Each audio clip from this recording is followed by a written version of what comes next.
À l'atelier aujourd'hui, préampli Gar 37. Il me manquait des composants, je suis parti les chercher ce matin. Et donc du coup on va peupler la planche. Et puis on va finir ce préampli, finir tout le montage, commencer quelques tests. Et puis normalement, voilà, tout sera ok.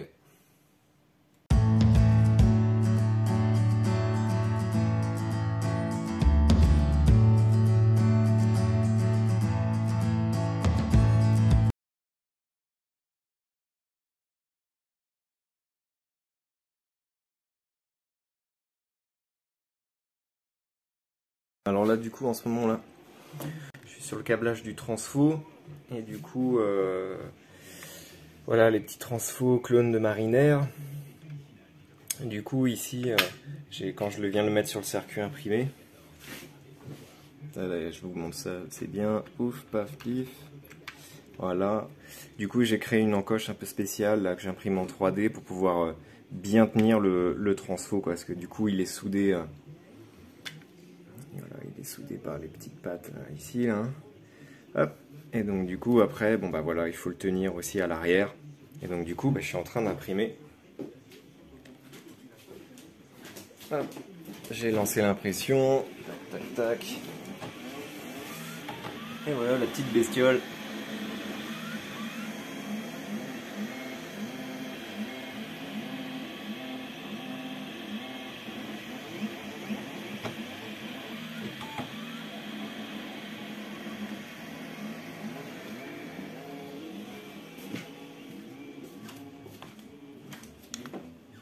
Donc voilà, pour le moment, là on va attendre que ça finisse d'imprimer en 3D le petit support là, que je vous ai montré là, pour tenir le transformateur. Et puis bah, je vous reprends juste après, là quand c'est prêt on recommence le montage. Continue. Voilà la petite pièce qui me manquait, hein, du coup. Bon bah voilà, elle a fini d'être imprimée. Maintenant voilà, bah, je vais la fixer. Et on recontinue notre montage. C'est parti.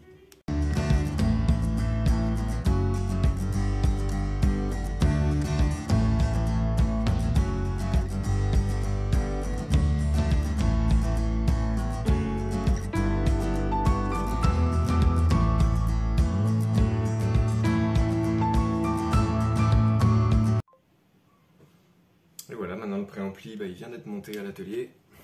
Voilà.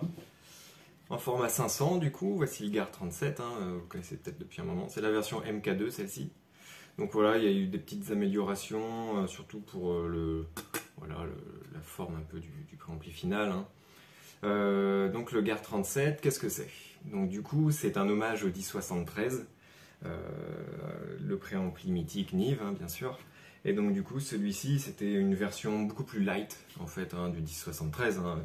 Il n'y a pas de rotacteur, c'est des potentiomètres linéaires, hein.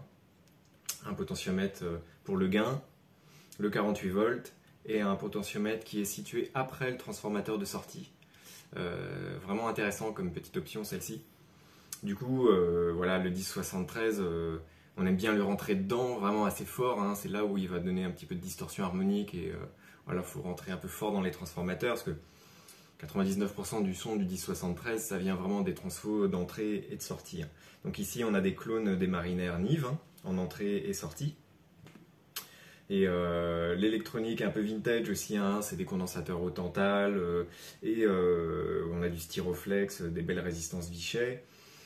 C'est un circuit très simple, il est assez épuré, hein, comparé au 1073, bien sûr, à plusieurs étages. Celui-ci, c'est uniquement préampli micro. Et du coup, c'est un double AOP que j'ai sélectionné du coup pour avoir ce son aussi toujours très doux, assez rond, avec voilà, un grave assez ample, hein, bien sûr. Et donc du coup, après les tests que j'ai fait en studio avec des amis qui sont équipés en 1073, bah, on fait pas la différence, quoi. Donc c'est plutôt réussi du coup. Donc voilà, ça c'est le petit préampli, il est uniquement fabriqué à la demande, hein, c'est du plus, hein, bien sûr. Et voilà, hein, si vous voulez vous équiper de format 500, bah, n'hésitez pas à mettre un petit commentaire et tout, et puis envoyez-moi un message, hein, si vous le souhaitez, et puis je vous recontacterai, quoi, du coup. Voilà, celui-ci, bah, il va bientôt rejoindre son petit studio maintenant, quoi. Pareil pour faire les enregistrements. Voilà, vous avez suivi un petit peu le montage, et puis on va continuer, hein. Ouais.